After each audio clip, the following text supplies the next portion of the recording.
इंद्रियों से भी लिया जा सकता है।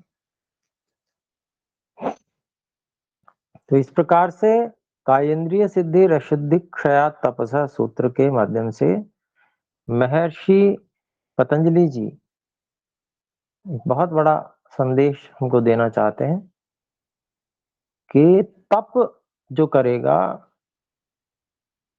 पहला कार्य तो ये होगा कि उसके शरीर, मन इत्यादि की जो अशुद्धियां हैं वो क्षीण हो जाएंगी।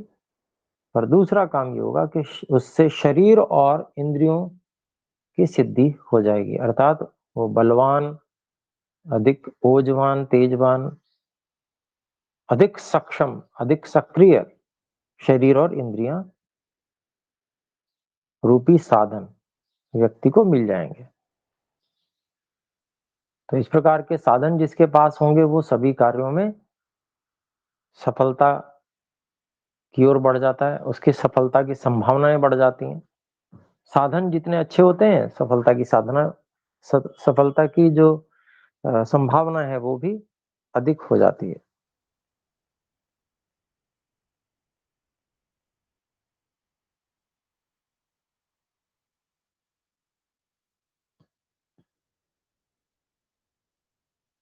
तो यहाँ पर जो अशुद्धि है, उस अशुद्धि का अभिप्राय, अशुद्धि का क्षय जो शारीरिक दृष्टि से है वो तो यही है कि शरीर में जो विषमताएं हैं, वात पित्त कफ या धातुओं की विषमता होती है, कहीं कोई अवरोध होता है जिसको आजकल ब्लॉकेज के नाम से कहा जाता है, वो सब भी तप करने से हट जाती हैं। तो शरीर में ये विशेष लाभ होता है। अब मानसिक लाभ, मानसिक तप का भी लाभ शरीर को मिलता है, क्योंकि मन के कारण से बहुत सारी समस्याएं शरीर में आती हैं। तो जब मन से व्यक्ति तप करता है, अर्थात द्वंद्वों को सहन करता है, तो सहन करने का अभिप्राय दुखपूर्वक सहन करना नहीं है, सहन करना ही नहीं हुआ, बल्कि वो तो सहन करने का अभिप्राय प्रसन्नता पूर्वक, प्रसन्नता कम नहीं होगी, प्रसन्नता को कम नहीं होने दिया, सहन कर लिया, इसको कहेंगे। तो मतलब प्रसन्नता बनी रहेगी, तो किसी भी परिस्थिति से जो मानसिक रूप से प्रताड़ना, कष्ट झेलना था वो नहीं झेला, वो नहीं झेला तो उसका प्रभाव भी शरीर पे नहीं आया।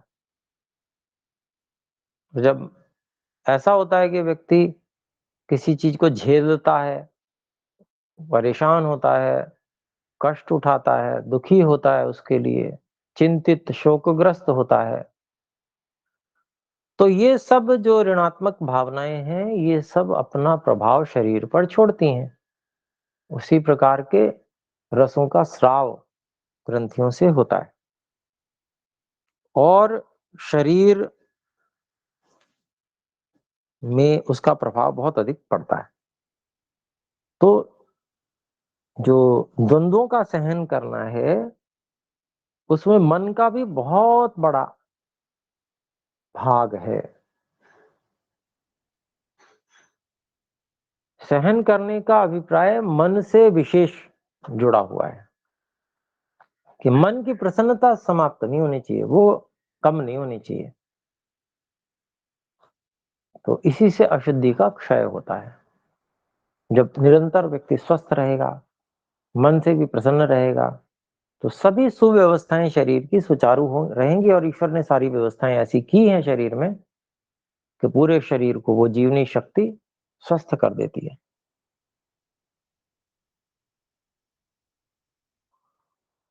तो इसके भाष्य में महर्षि व्यास जी जो हैं वो बता रहे हैं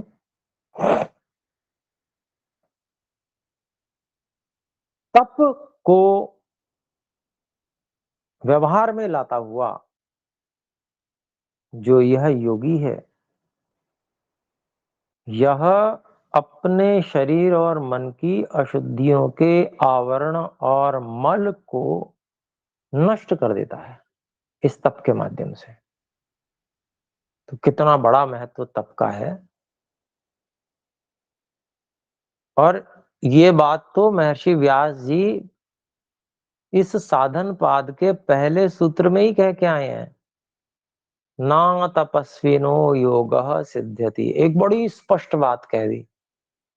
एक केवल यम नियमों में से भी एक भाग लेकर जो तप है उसके लिए ये बात कही है कि अतपस्वी व्यक्ति को योग सिद्ध नहीं हो सकता, नहीं होता। ये बात महर्षि व्यास जी पहले सूत्र में कह के आए, जहां पर तपस्वाध्याय ईश्वर प्रणिधानानि क्रिया योगः कहा था। क्योंकि तप जो कार्य कर रहा है वही कार्य तो संपूर्ण योग के अंग भी कर रहे हैं। कैसे? हम सूत्र पढ़ चुके हैं। योगांगानुष्ठानाद अशुद्धि क्षये ज्ञान दीप्तिराविवेक ख्याते। क्या था अर्थ? योग के अंगों का अनुष्ठान करने से अशुद्धि का क्षय हो जाने पर ज्ञान का प्रकाश निरंतर बढ़ता चला जाता है, जब तक विवेक ख्याति प्राप्त नहीं होती। अविप्लव विवेक ख्याति कह सकते हैं। तो अशुद्धि का क्षय तो सारे योग के अंगों का अनुष्ठान करने से भी हो रहा है। तो वो उसमें जो सबसे मुख्य भूमिका विशेष है शरीर और मन के मलों के नाश की, वो भूमिका तप की है। इसीलिए ऋषि कहते हैं ना तपस्विनो योगः सिद्ध्यति।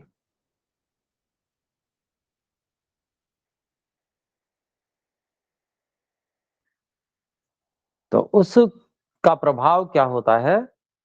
जब अशुद्धि आवरण और जो ब्लॉकेज वगैरह खत्म हो जाती हैं तो क्या होता है? सभी धातुएं उत्तम प्रकार से निर्माण होती हैं और शरीर परिपुष्ट होता है। तो यहाँ देखिए इसको किस तरह से महर्षि व्यास जी प्रकट कर रहे हैं। उस आवरण मल के हट जाने से, अशुद्धि का आवरण, ब्लॉकेज, कुछ भी कह लें, जो शब्द बदलने हैं बस। मल फंसे रहते हैं, धातुओं के मल ठीक प्रकार से निकल नहीं पाते शरीर में। जो वाहिकाएं होती हैं, नलियां, स्रोत जिनको बोलते हैं, उन स्रोतों के बीच में अग्नि की मंदता होने के कारण से अशुद्धि फंसी रह जाती है, आगे नहीं बढ़ पाती है। जैसे कब्ज हो जाती है ना व्यक्ति को, तो क्या होता है, कब्ज में भी मंदाग्नि जरूरी होती है। मंदाग्नि होगी तभी कब्ज होगा। अग्नि अगर पूर्ण तीव्र है तो कब्ज हो ही नहीं सकता। अग्नि का ही कार्य है भोजन को पचाना भी है और आगे बढ़ाना भी है। तो अग्नि मंद हो जाती है, मान लो पचा तो दिया, आगे नहीं बढ़ा पाया, फिर से भोजन कर लिया, अब वो अग्नि जाके फिर से दूसरे भोजन में लगेगी, तो कब्ज हो गई। ठीक इसी तरह से जैसे बड़ी नली में कार्य हो रहा है, ऐसी छोटी नलियों में भी कार्य होता है। अन्य अलग अलग धातुओं में नलियां हैं, उन उस धातु का पाचन होता है और उसका मल भी निकलता है। वो उन नलियों के माध्यम से आगे अनेक प्रकार से विसर्जित होता है। कोई जैसे अस्थि का मल है तो बाल के रूप में आ जाता है, वो बालों के रूप में। तो इस तरह से बहुत सारी जो मल हैं अनेक अलग अलग भिन्न भिन्न शरीर से अलग अलग रूपों में निकलते हैं। तो वो जो निकलने की प्रक्रिया होती है, वो निकलने की प्रक्रिया जब पूरी नहीं होती तो वो फंसते हैं। वही अशुद्धि का आवरण मल ऐसा कह सकते हैं। शरीर के अंदर, शरीर की बात चल रही तो शरीर के अंदर तो इसी प्रकार का मल होगा। और मन के मल की बात होगी तो मन के मल जो होते हैं वो इसी क्लेश हैं, जो राग द्वेष इत्यादि जो क्लेश हैं, कामनाएं व्यर्थ की, ये मल हैं, ये मन में अटके रह जाते हैं। और ये अटके रह जाते हैं, तो जो शुद्ध भावनाएँ हैं वो प्रवाहित नहीं हो पाती। उनमें बीच-बीच में ये रोड़े अटकाते हैं। तो इसलिए तप की अग्नि से जठराग्नि और मन की अग्नि को प्रदीप्त करके और अशुद्धि के आवरणों को भस्म करना, उनको धक्का देके बाहर निकाल देना। तो ये तप की अग्नि का कार्य है। तो जब ये सब हो जाता है, यानी कि जब आवरण और मल हट जाता है, ऐसा महर्षि व्यास जी कह रहे हैं, तो काय सिद्धि, और उसका उदाहरण देते हैं, वो कौन सी काय सिद्धि है, तो अणिमा आद्या।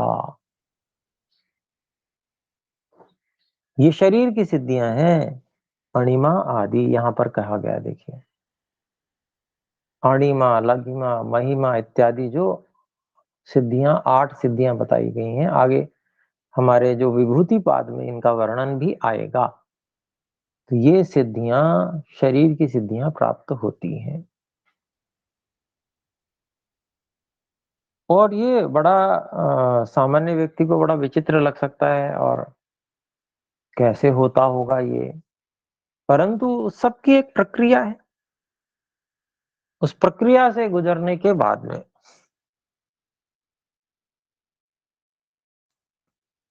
आश्चर्यजनक सामर्थ्य प्राप्त होती है। मन की शक्तियों से प्राण की शक्तियों का सम्मेलन होता है, और ये सभी सिद्धियां प्रकट होती हैं। ये सब विज्ञान है, ये कोई जादू नहीं है। इनका क्रम है, और क्रमिक एक एक स्टेप आगे बढ़ने पर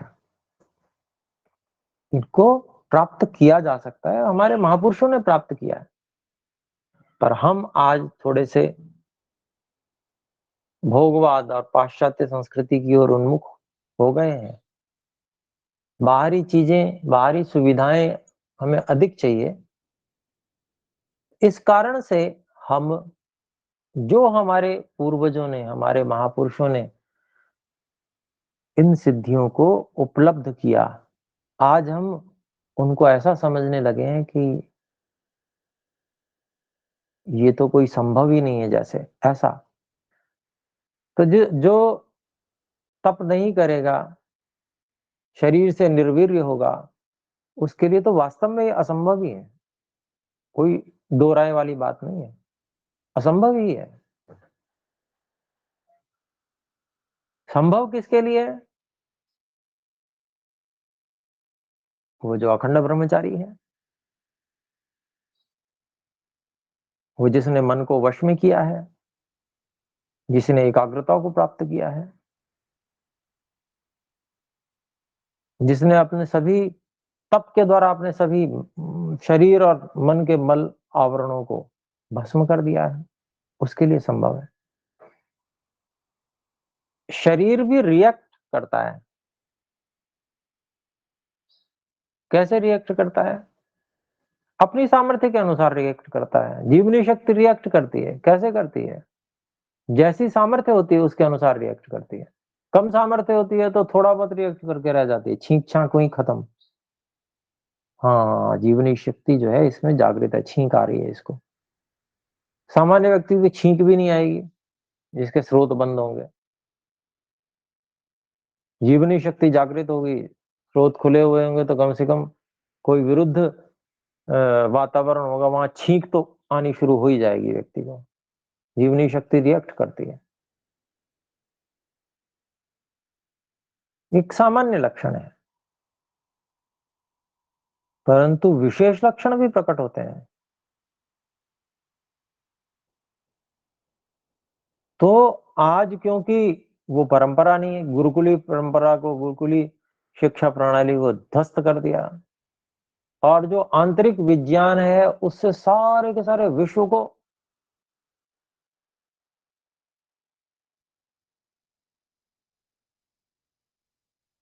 वंचित कर दिया गया। एक तरह से यूँ कहें कि अपने ही पैरों पे भी कुल्हाड़ी मारी तो कोई बड़ी बात नहीं अंग्रेजों ने। भारतीय संस्कृति, सभ्यता, गुरुकुलीय शिक्षा प्रणाली का नाश करके उन्होंने पूरी मानवता के पैर पे कुल्हाड़ी मार ली, ऐसा समझना चाहिए। जो एक आंतरिक विज्ञान, महान विज्ञान जो एक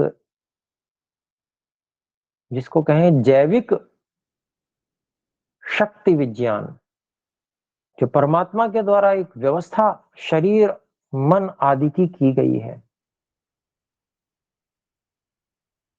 उन विशेष शक्तियों का जो विज्ञान था उसको समाप्त करने के लिए प्रयास किया तो अपने पैर पे कुल्हाड़ी नहीं मारी तो और क्या किया? जो उनको भी मिल सकता था, बस इतना था कि उनको गुरुजनों की शरण में आना होता और योग्य पात्र समझ के गुरुजन उनको वो विद्या देते। वो भी उस विद्या से युक्त हो जाते। परंतु काम ऐसा किया कि सबके लिए नाश हो गया।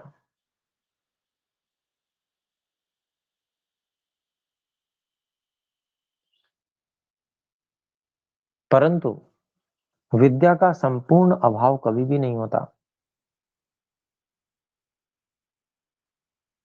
कहीं न कहीं कोई न कोई विद्या किसी न किसी बीज रूप में मन और मस्तिष्क में रहती है, जो कि बाद में प्रकट होती है।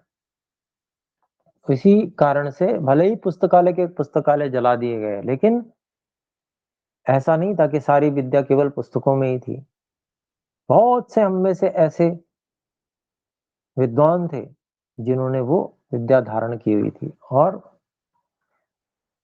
मनों में धारण की हुई थी, उसको आचरण में भी लाए हुए थे। इस कारण से पूर्व जन्म के संस्कारों के साथ में विद्याएँ प्राप्त होती हैं और फिर उनका विकास भी व्यक्ति कर सकता है।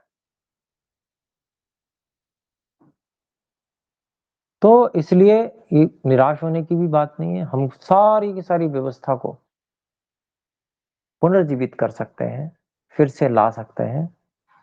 हमको ये समझ में आनी चाहिए कि ये आवश्यक है। सबसे पहले ये समझ में आना चाहिए। फिर दूसरी बात ये कि हम समझौतावादी नहीं हैं।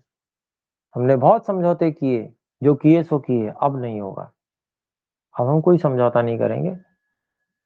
हम अपने जो हमारा इतिहास है, अतीत है, उससे प्रशिक्षण लेकर हम आंतरिक शक्तियों को पुनर्जीवित करेंगे। इसके लिए संकल्पबद्ध होके कार्य होना चाहिए और उसके लिए तप की आवश्यकता है। तप की आवश्यकता है, बहुत अधिक आवश्यकता है। ये इतना महत्वपूर्ण बिंदु है जिसका कि आज प्रायः लोप कर दिया गया है। हर जगह सुविधाओं की भरमार कर दी गई है। ये अभिप्राय नहीं है कि सुविधा नहीं होनी चाहिए। तप का अभिप्राय क्या है कि एक सामान्य व्यवस्था होनी चाहिए। जो प्रकृति ने व्यवस्था दी है, बहुत ज़्यादा उसमें हेर-फेर नहीं होने चाहिए।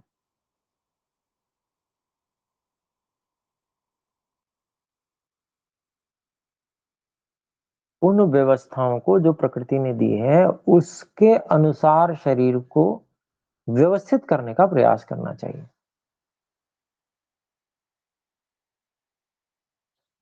हमें 6 ऋतुएँ मिली, भारत में जो रहने वाले भारतवासी हैं और हमने गर्मी की ऋतु को पंखे और एसी से समाप्त कर लिया। हम गर्मी को कहाँ सहन करते हैं, बिल्कुल भी नहीं करते हैं। पंखे चला लेते हैं, एसी, कूलर चला लेते हैं।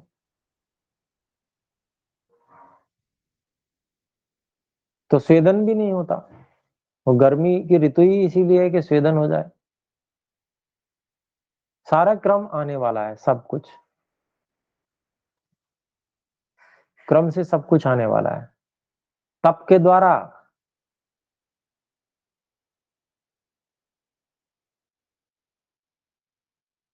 उन सभी को अनुकूल बना लेना, उन परिस्थितियों को।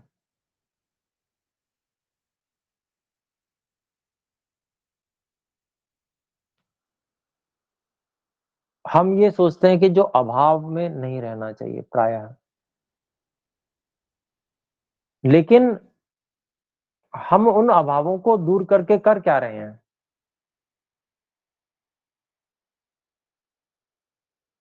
जीवनी शक्ति के कार्यों को कम कर रहे हैं। जीवनी शक्ति के जो अभ्यास हैं उनको कम कर रहे हैं। और वो किसके लिए घातक है? किसी और के लिए नहीं, हमारे लिए घातक है। क्योंकि सृष्टि में सब कुछ ठीक चलता रहे तो बहुत अच्छी बात है। हमारी तरह से व्यवस्थाएं चलती रहें, पर हमारी तरह से सदा व्यवस्थाएं चलती नहीं है। बाढ़ भी आती है, सुनामी भी आती है। हमारी व्यवस्थाएं बनाई हुई चौपट भी होती हैं। हमें अभ्यास नहीं है तो हम क्या, हमारी क्या स्थिति होगी ऐसी स्थितियों में? क्या हम बच पाएंगे? जल प्रलय हुई, कल्पना कीजिए एक जल प्रलय होती है, जो एक काल आता है ऐसा कि पानी पानी भर जाता है, तो कौन लोग जीवित रहते हैं उसमें से? वही जीवित रहते हैं जिनको हर परिस्थिति में जीवन का अभ्यास होता है। जो इतने समर्थ होते हैं शरीर से, वही बचते हैं।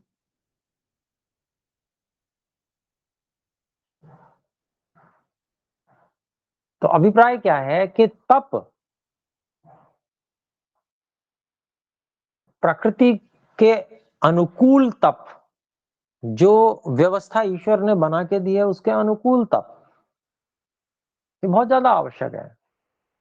बच्चों को इतना अधिक सुविधाएं दे रहे हैं, इतना अधिक। बच्चे जा रहे हैं तो गाड़ी में, एसी गाड़ी में जा रहे हैं। फिर उसके बाद में विद्यालय भी आजकल इंटरनेशनल बन गए हैं। इंटरनेशनल स्कूल नाम हो गया है और सब एसी कमरे। तो बच्चों के संघर्ष तो समाप्त कर दिए हमने, और वो जरा सी उनको सर्दी गर्मी या कुछ बाहर का वातावरण झेलना पड़ जाए, वो तुरंत बीमार हो जाएंगे। हम क्या कर रहे हैं? हम उनके बच्चों से मित्रता निभा रहे हैं या शत्रुता? हम उनको बलवान बना रहे हैं या कमजोर?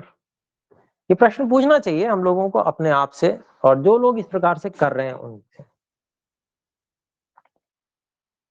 और ये परंपरा अभी शुरू हुई है, ज्यादा समय नहीं हुआ। इससे पहले जब तक हम लोग छोटे थे तब तक तो फिर भी काफी हम लोगों को इस तरह का अभ्यास नहीं दिया गया था। सब उसी तरह से रहते थे। पंखे भी कम ही हुआ करते थे पहले, फिर पंखों की शुरुआत हो गई। और तो वो स्वाभाविक रूप से रहते थे पहले। सब जो भी अवस्थाएं होती थी, जो ऋतुएं होती थी, शरीर संयम के आधार पर, शरीर जो व्यक्ति संयमित होता था वो जीवित रहता था, जो नहीं रहता था, जो नहीं पालन करता था संयम का, उसको ये अनुभव हो जाता था कि मृत्यु सामने खड़ी हुई है। जब ये अनुभव हो जाता था तो वो बचता था। अभी क्या स्थिति है?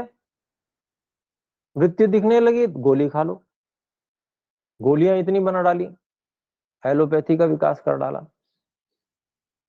तो मौत के मुंह से तो एक बार को निकाल ही देगी, फिर उसके बाद आप कष्ट भोगते रहिए, विभिन्न प्रकार के कष्ट भोगते रहिए।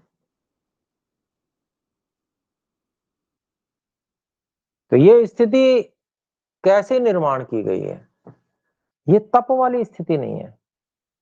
तप करने के लिए विवश होता है व्यक्ति जब परिस्थितियां वैसी होती हैं, और परिस्थिति ही हमने सारी गायब कर दी, तो तप की परिस्थिति कहाँ रही?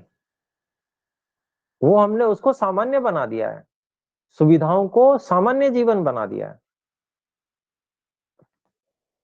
और जब हमने सुविधाओं को सामान्य जीवन बना दिया है, तो जो ये शरीर तो प्रकृति से बना हुआ है ना, ये तो भूत भौतिक है। ये तो पंच महाभौतिक है, ये तो मिट्टी से ही बना हुआ है।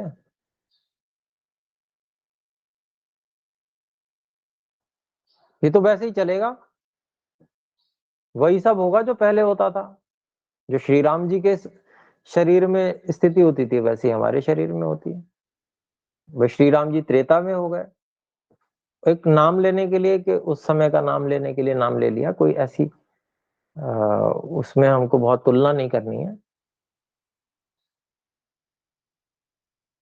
कि इतिहास में पहले जो सुविधाएं साधन होते थे तो वे भी साधन साधन सुविधाओं में ही रहते थे, उनके पास भी साधन सुविधाएं होती थी, परंतु वो किन बातों का ध्यान रखते थे? वहां ऋषि हुआ करते थे, वो ऋषि सब इन सब बातों का ध्यान रखते थे। ऋषि जो विज्ञान देते थे वो उस विज्ञान को उपयोग में लाया जाता था, और वो जिसको उचित समझते थे, जितनी मात्रा में उचित समझते थे, उस विज्ञान को प्रकट करते थे। शेष सब अपना सामान्य जीवन, संयमित जीवन जीते थे।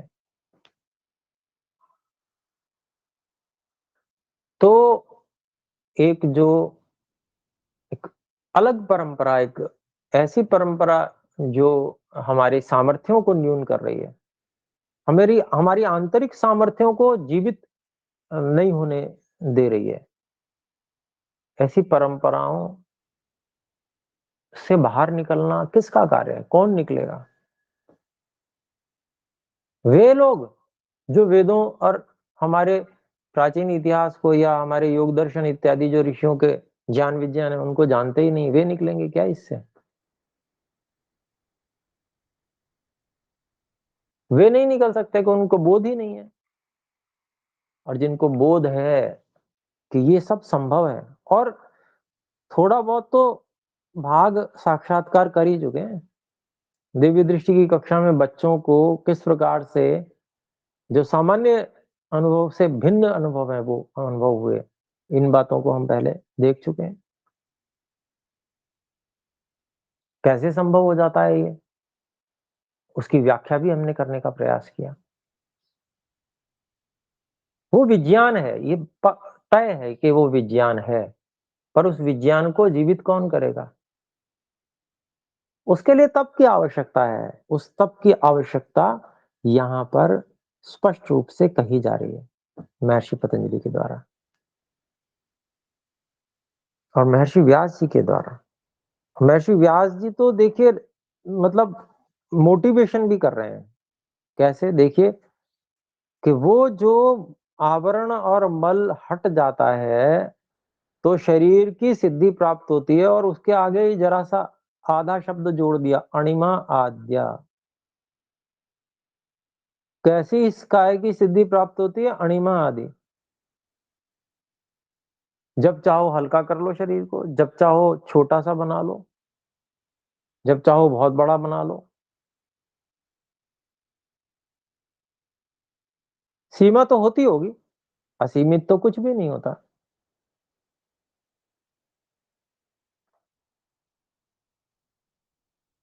परंतु निश्चित रूप से ये सिद्धियां भी होती होंगी, तो उन सिद्धियों को कैसे पुनर्जीवित किया जाएगा? तब से किया जाएगा। वो तब कैसे होगा? प्रश्न। तो उसके लिए व्यवस्था जैसी प्राचीन थी वैसी ही करनी पड़ेगी, गुरुकुली शिक्षा प्रणाली। उस व्यवस्था को तप की दृष्टि से देखना होगा, स्वास्थ्य की दृष्टि से, बल की दृष्टि से देखना होगा। उसमें हम अगर अभाव ढूंढने लगे कि अरे ये तो बच्चे इतने अभाव में रहते हैं, उन पे दया करने लग पड़ते हैं लोग। अरे वो दया नहीं, दूसरे लोग दया के पात्र हैं जिन्होंने अपने शरीरों को इतना कमजोर बना लिया सुविधाओं को भोग कर करके। वो दया के पात्र नहीं है जो गुरुकुल में रह रहे हैं और तप कर रहे हैं ब्रह्मचारी। वो तो अपने शरीर को बलवान और परिपुष्ट बना रहे हैं। वो भले ही दुबले पतले दिखने में, लेकिन उनकी हड्डियों में इतना बल है, जैसे उदाहरण इतिहास में आता है दधीची की हड्डियां। दुबला-पतला सा एक इंसान जिसकी हड्डियों में इतना बल है, शरीर का इतना जबरदस्त भार है और दुबला-पतला सा व्यक्ति के एक ऐसी कथानक आता है कि उससे उससे उसकी हड्डियाँ माँग ली गईं, कि इस ये जो है इतनी मजबूत हड्डियाँ हैं। तो एक कथानक होता है कहने के लिए या जो भी रहा हो इतिहास, परंतु इतनी बात तो तय है कि जो अपनी भारतीय संस्कृति और भारतीय परंपरा है, उसी परंपरा जो वैदिक परंपरा जो गुरुकुली शिक्षा प्रणाली इत्यादि जहाँ तप के अवसर हैं, वही प्रणाली दोबारा से फिर से आनी चाहिए। तब जाके ये स्थितियाँ फिर से मिलेंगी जो यहाँ पर महर्षि व्यास जी कह रहे हैं और हो सकता है कोई बड़ी बात नहीं हो, ऋषियों को कल्पना रही हो कि ये मोटिवेशन ज़रूरी है, इस मोटिवेशन के बिना किसी को समझ में ही नहीं आएगा इससे होता क्या है। तो इसलिए उन्होंने इस बात को यहाँ लिखा। फिर कहते हैं तथा और इंद्रियों की सिद्धि। अब इंद्रियों की सिद्धि में क्या बता रहे हैं? दूर से सुनना, दूर का देख लेना इत्यादि।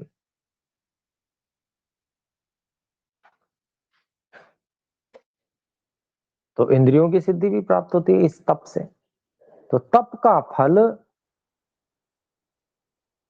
जो मुख्य फल है वो अशुद्धियों का क्षय हो जाना, लेकिन साथ में उसके बोनस क्या मिल रहा है?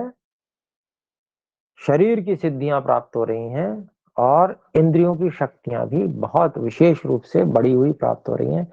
ये हमारा ये सूत्र हुआ, कायेन्द्रिय सिद्धि ही अशुद्धि क्षयात् तपसः। तो तप का कितना अधिक महत्व है, उसके बिना कुछ संभव ही नहीं है, कुछ भी संभव नहीं है।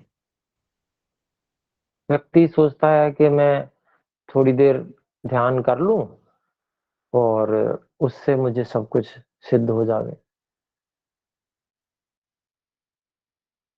तो ये केवल कल्पना मात्र है। कल्पना करना बुरा नहीं है, परंतु कल्पना के साथ में जो पुरुषार्थ जुड़ा हुआ होना चाहिए वो भी चाहिए। जितनी मात्रा में चाहिए वो चाहिए। तो वो तप,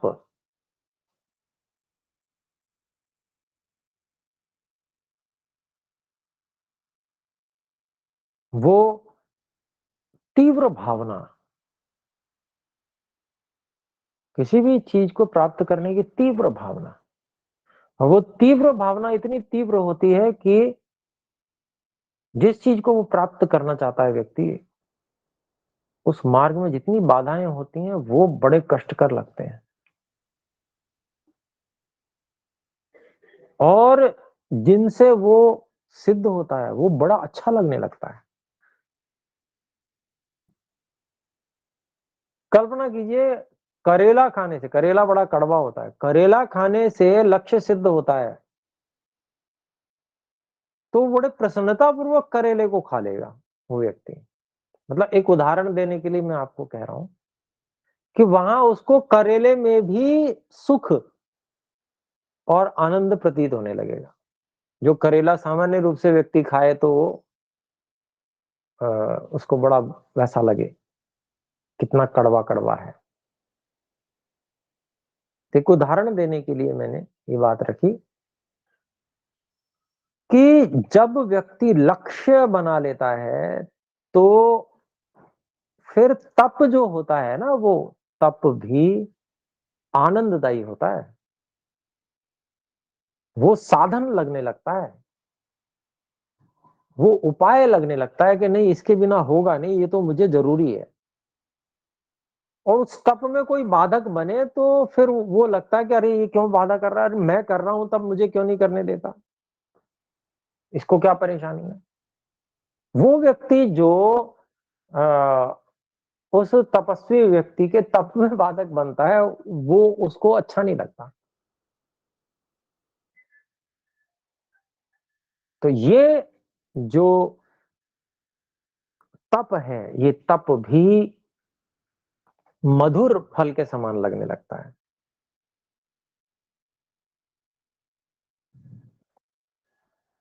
तो ये विशेष हमको जो मुख्य चीज देखनी है, हमारे को लक्ष्य बनाना है।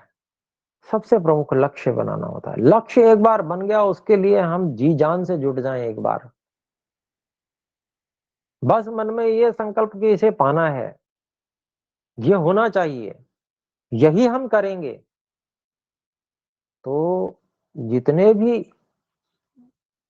उसके साधन हैं, चाहे वो कष्टकारक हों, वो भी बड़े अच्छे लगते हैं। ये मतलब एक उस व्यक्ति की मनोस्थिति पर निर्भर करता है ना, कि वो व्यक्ति कितना चाहता है किसी लक्ष्य को। तो वो कष्ट दूसरों को लगता है ये कितना कष्ट झेल रहा है, लेकिन वो व्यक्ति बड़ा आनंद में रहता है उससे ही। उसको बड़ा अच्छा लगता है। वो तप करना भी बहुत अच्छा लगता है। जो सामान्य व्यक्ति सामान्य रूप से कष्टों का अनुभव मानता है, जैसे वो व्यक्ति उसमें ही आनंद मानता है, उसी में उसको सुख मिलता है, उसी से उसको ये लगता है ना, छोटा मोटा ये कष्ट कोई बात नहीं, इसके बाद मिलने वाला क्या है, वो है, वो दिखता है उसको साफ कि ये मुझे मिलने वाला है। बस ये स्थिति अपने लोगों को बनानी है इस तप को करने के लिए। और ये तप करना अनिवार्य है। तप को तप की दृष्टि से देखेंगे नहीं कि तप रहे हैं हम, कितना दुख है, कितना कष्ट है, तो कभी भी तप कर नहीं पाएंगे। तप करने का ये जो तरीका वो यही है कि लक्ष्य बनाएं और लक्ष्य को सिद्ध करने के लिए प्राण और पण से जुट जावे, लग जावे उसमें पूरी तरह से। ये तप को भी और सरल बना देने वाला, प्रसन्नता देने वाला बना देने का मार्ग है। जैसे हमने बात की कि किसी चीज को सहन तो कर रहे हैं, पर वो रो रो के कर रहे हैं, तो वो तप नहीं है। क्या सहन किया? वो सहन नहीं किया, ना सहन किया जैसा हो गया, वो तो मजबूरी हो गई। लेकिन वो सहन करते हैं तो प्रसन्नता भी रहती है, बनी रहती है, प्रसन्नता में कोई कमी नहीं आती है। भले ही कष्ट को सहन कर रहे हैं तो भी प्रसन्नता में कोई कमी नहीं आती है। उसका मार्ग ही यही है, तरीका ही यही है कि लक्ष्य बनाकर उसके लिए पूरी तरह से जुट जाना। उसके मार्ग में आने वाली जितनी बाधाएं हैं वो भी फूल के समान लगते हैं कि इनको पार करके ये मिला मुझे, ये मेरा लक्ष्य है, मेरे सामने मुझे दिख रहा है।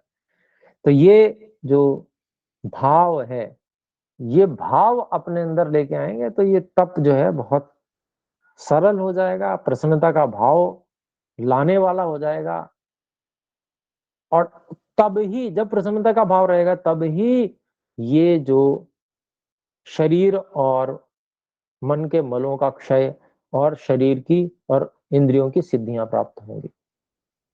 समय हो गया, तो आइए एक बार ओम का उच्चारण करते हैं। हे ईश्वर, हमें ऐसी प्रेरणा हमारे अंदर जागृत करें कि हम ये जो ऋषियों ने मार्ग बताया, इस पर चलकर हम भी कुछ उपलब्धि प्राप्त करें।